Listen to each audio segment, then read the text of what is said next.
રાજ્યમાં ભારેથી અતિભારે વરસાદની આગાહી હવામાન નિષ્ણાત અંબાલાલ પટેલ દ્વારા કરવામાં આવી છે।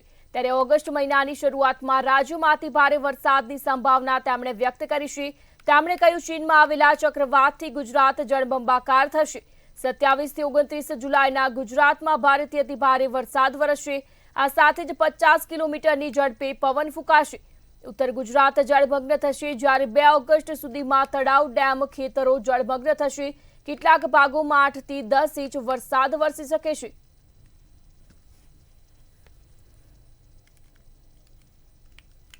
સાસ પણ લોકોને થઈ રહ્યો છે, ત્યારે હવામાન નિષ્ણાત આપણી સાથે અંબાલાલ પટેલ સાથે સીધી વાત કરીશું।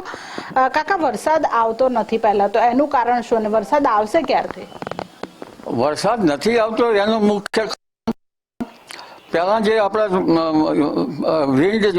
વિન્ડ સીધા પૂર્વ આફ્રિકામાંથી લઈને આ સડસડાટ જે દક્ષિણ ચીનમાં ટાઇફૂન બન્યું હતું તે તરફ જતા હતા, પણ એ ટાઇફૂનના અવશેષો હવે બંગાળના ઉપસાગરમાં છે અને બંગાળ ઉપસાગર સક્રિય થઈ તેમાં વેલમાર્ક લો પ્રેશર હમણાં લગભગ કદાચ બન્યું હશે અને આ લો પ્રેશર ધીરે ધીરે તેનો માર્ગ લગભગ ઓરિસ્સામાં થઈને છત્તીસગઢ ઉપર થઈને પૂર્વ મધ્યપ્રદેશ ઉપર આવશે અને પૂર્વ મધ્યપ્રદેશમાં આવતી આગામી 72 કલાકથી જ ગુજરાતનું હવામાન બદલાશે અને આવતીકાલથી જ લગભગ અમદાવાદના ભાગો અને ગાંધીનગરના ભાગોમાં વરસાદ થવાની શક્યતા રહેશે।